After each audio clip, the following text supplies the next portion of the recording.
हर हर महादेव। श्रावण सोमवार के सभी व्रत भगवान शिव और माता पार्वती को समर्पित हैं, इसलिए सावन में ये कावड़ यात्रा निकाली जाती है। कावड़ में भगवान शिव के सभी भक्त छोटे छोटे बर्तनों में पवित्र नदियों से जल लेकर आते हैं, साथ ही केसरिया रंग के कपड़े भी पहनते हैं और अपनी भक्ति और समर्पण के प्रतीक के रूप में भगवान शिव से जुड़े पवित्र स्थानों तक पैदल चलते हैं। हजारों सालों से गंगा नदी के किनारे हिंदू सभ्यताओं का जन्म और विकास हुआ है। गंगा नदी का उद्गम हिमालय से हुआ है, लेकिन क्या आप जानते हैं, हिंदू पुराणों के अनुसार गंगा पहले देवलोक में रहा करती थी, इसलिए इन्हें हिंदू पुराणों में देव नदी भी कहा जाता है। तो आइए जानते हैं कि भगवान शिव ने गंगा नदी को अपनी जटाओं में क्यों और कैसे बांधा और गंगा धरती पर कैसे आई। हिंदू पौराणिक कथाओं में गंगा को एक पवित्र और मोक्ष प्रदान करने वाली नदी कहा गया है। गंगा नदी भारत की सबसे महत्वपूर्ण नदियों में से एक है। यह सिर्फ जल स्रोत नहीं है, बल्कि हिंदू मान्यताओं में गंगा को गंगा माँ कहा जाता है। यह हिंदुओं की एक पूजनीय नदी है। हजारों सालों से गंगा नदी के किनारे हिंदू सभ्यताओं का जन्म और विकास हुआ है।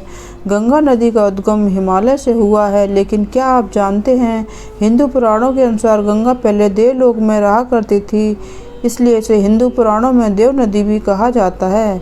तो आइए जानते हैं कि भगवान शिव ने गंगा नदी को अपनी जटाओं में क्यों और कैसे बांधा और गंगा धरती पर कैसे आई। हिंदू कथाओं के अनुसार एक समय एक महान राजा भागीरथ हुआ करते थे।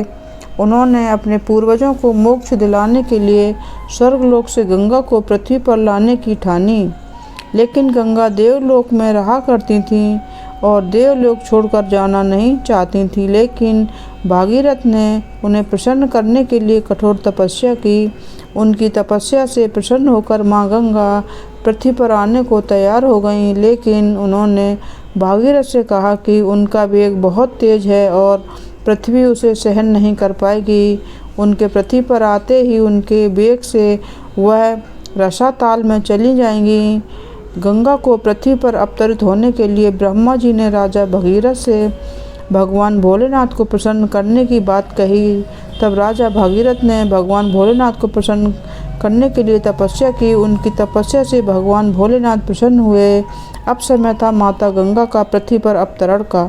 तब भगवान भोलेनाथ ने गंगा के प्रचंड वेग से पृथ्वी को बचाने के लिए अपनी जटाएं खोलकर गंगा की धाराओं को अपनी जटाओं में बांध लिया। तब से भगवान भोलेनाथ का नाम गंगाधर पड़ गया। जटाओं में बांधने के कारण गंगा का वेग कम हो गया और वो पृथ्वी पर राजा भागीरथ के पीछे पीछे चल दी।